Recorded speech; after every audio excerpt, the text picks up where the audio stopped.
Buenos días. En primer lugar, daros ánimo por la situación tan excepcional que nos está tocando vivir. Y en segundo lugar, bueno, pues comentaros que he grabado una serie de videotutoriales para que os sirvan de preparación de la unidad 7, que es la unidad que nos toca ahora impartir, y sobre todo que os sirva de apoyo para la realización de las tareas que tenéis encomendadas y subidas en la plataforma. Y que os recuerdo que tenéis que entregar como fecha límite este domingo la primera parte del tema, ¿vale? Bueno, el tema 7, la seguridad y la salud en el trabajo, que corresponde al bloque de prevención de riesgos laborales, y en el que vamos a empezar viendo este tema con el concepto de salud que viene recogida o recogido por la Organización Mundial de la Salud, por la OMS, ¿vale? La OMS considera salud aquella situación en la que se da un triple equilibrio. Un equilibrio físico en la persona, es decir, ausencia de cualquier dolencia de tipo físico. Un equilibrio psíquico, es decir, que hay una estabilidad mental, y un equilibrio social, que tiene que ver con el reconocimiento social, reconocimiento de las personas por parte del entorno que les rodea. Por lo tanto, desde el punto de vista de la OMS, una persona o un trabajador está sano cuando existe ese triple equilibrio del que hablamos, ¿de acuerdo? Bueno, aquí en este tema vemos la relación directa que hay entre la salud y el trabajo. El trabajo influye en la salud, evidentemente, y lo puede hacer desde dos puntos de vista diferentes. Desde un punto de vista positivo, ¿por qué? Porque la persona que esté trabajando, la persona que esté ocupada, pues esto implica un aspecto positivo para su salud, porque se ve reconocida, se ve emocionalmente más estable, más animada, y aparte de suponer un ingreso económico, también supone pues un plus para la moral y el desarrollo personal de los trabajadores. Eso desde el punto de vista positivo. Desde el punto de vista negativo, el trabajo también puede influir pues provocando una serie de riesgos laborales que en muchos casos pues acaban en un daño laboral, ¿de acuerdo? Esa posibilidad de sufrir un daño para la salud del trabajo se considera como riesgo laboral, ¿vale? Y dependiendo de las condiciones en las que se desarrolla el trabajo, pues esos riesgos laborales pues serán mayores o menores.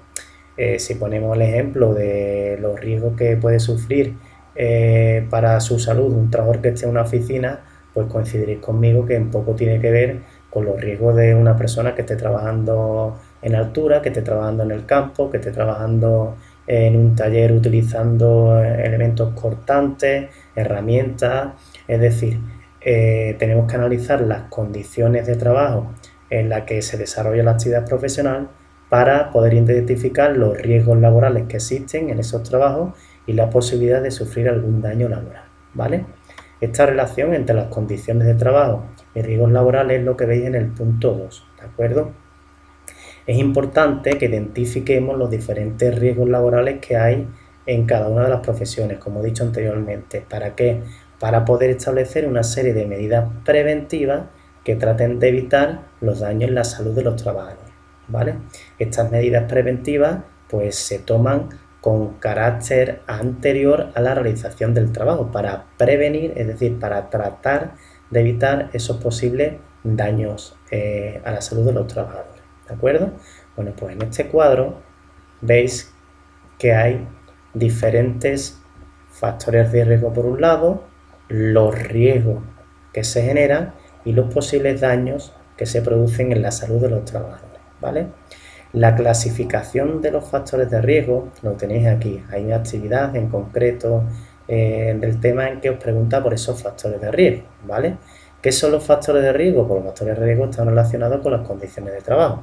Por ejemplo, factores de riesgo estructurales, pues los pasillos, las escaleras, los lugares de paso, las instalaciones en donde se desarrolle ese trabajo, ¿de acuerdo? Y que pueden dar lugar a diferentes riesgos, como caídas, resbalones, golpes, riesgo eléctrico, de descarga eléctrica, y que puede producir una serie de daños, como traumatismo, fractura, rotura, esguince, etc., ¿vale? Bueno, Aquí, por lo tanto, en esta columna tenéis todos esos factores de riesgo derivados de las condiciones de trabajo, ¿de acuerdo? En esta columna, los riesgos que generan y, por último, en esta, los daños que se producen para la salud de los trabajadores, ¿vale?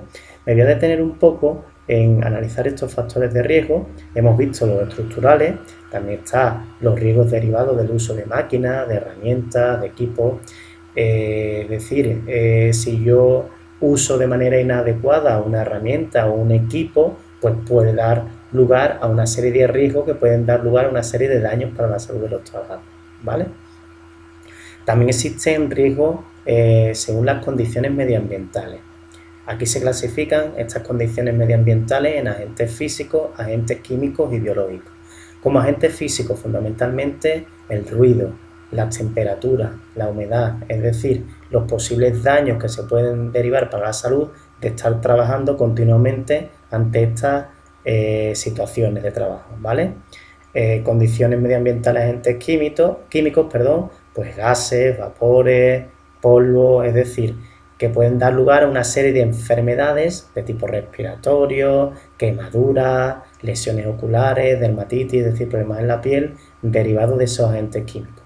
Y por último, ahora que está desgraciadamente muy de moda, pues riesgo para la salud de agentes biológicos, o sea, bacterias, virus y hongos que pueden dar lugar a diferentes problemas para la salud de los trabajadores, ¿de acuerdo? Bueno, junto con estas condiciones medioambientales hay riesgos de carácter psicofísico. ¿Estos riesgos qué quieren decir? Bueno, pues son riesgos derivados de la manipulación de carga, de las posturas. Ergonomía quiere decir de las posturas que nosotros estamos o tenemos cuando realizamos un determinado tipo de trabajo y que puede dar después lugar a diferentes lesiones como tendinitis, lumbalgia, problemas de hernia o lo que se conoce como el codo de tenista, ¿vale? También hay una serie de riesgos psicosociales que están relacionados con la organización del trabajo, la falta de descanso, trabajos monótonos, que pueden dar lugar también a enfermedades ya más que del tipo físico, que también del tipo psíquico, ¿de acuerdo?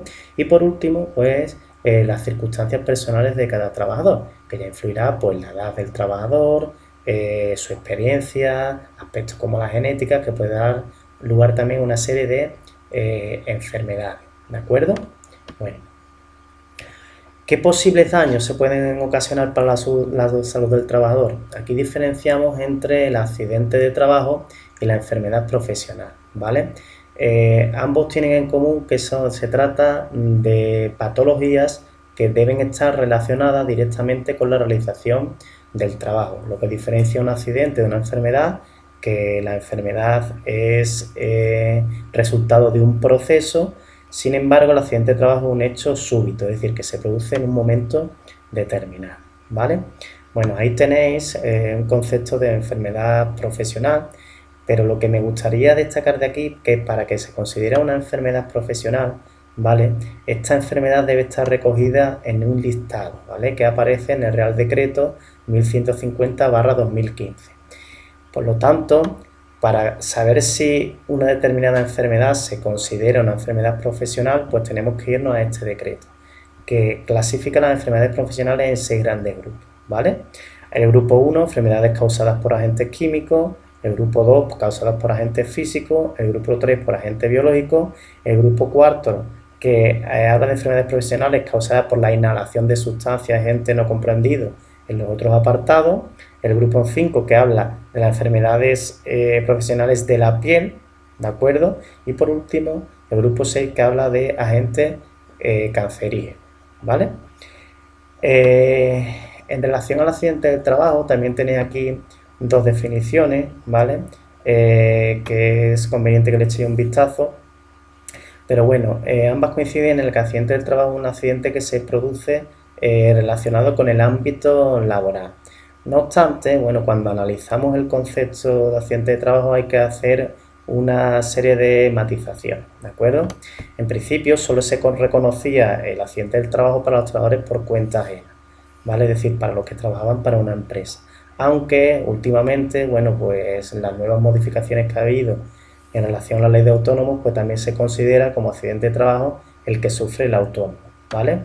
Debe existir una relación causal, es decir, una relación causa-efecto entre el trabajo y la lesión, que ese accidente suponga una lesión corporal, porque si no, no estamos hablando de accidente de trabajo. Si un trabajador se cae porque se resbala en el pasillo, pero fruto de esa caída no sufre ninguna lesión, no podemos hablar de accidente de trabajo como tal, ¿vale? Y que también hay una serie de situaciones que la ley de la seguridad social considera como accidente de trabajo, como es el caso del que ya hemos visto en clase del accidente in itinere, que es el que se produce a la ida o venida del trabajo, es decir, de casa al trabajo, de trabajo a casa, ¿vale? También, por ejemplo, aquellos accidentes que sufran los trabajadores que tengan cargos sindicales dentro de las empresas, cuando como fruto o producto de la realización de esas tareas sindicales sufran un accidente, también se considera accidente de trabajo.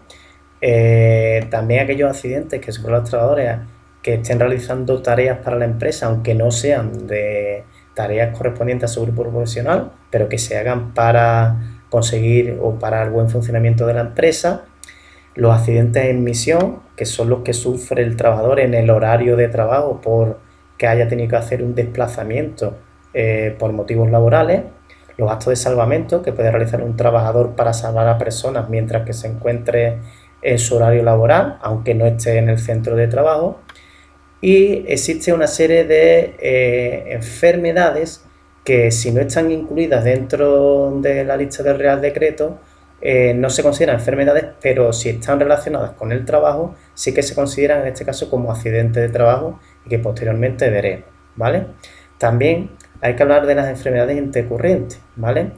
Una enfermedad intercurrente es, por ejemplo, que os pongo el ejemplo de que un trabajador, pues trabajando en la cocina de un restaurante, sufre un corte en el dedo y tiene que ir al hospital. Eso es un accidente de trabajo, pero que a causa de ese accidente, pues en el hospital contrae una enfermedad. Por ejemplo, contrae una hepatitis. Pues esa hepatitis también se considera un accidente de trabajo como una enfermedad intercurrente. ¿Por qué? Porque la padece el trabajador porque se deriva de un accidente de trabajo.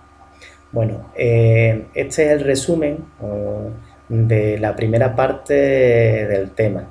Ya en la siguiente semana os subiré el segundo vídeo con la parte restante que queda del mismo. Un saludo.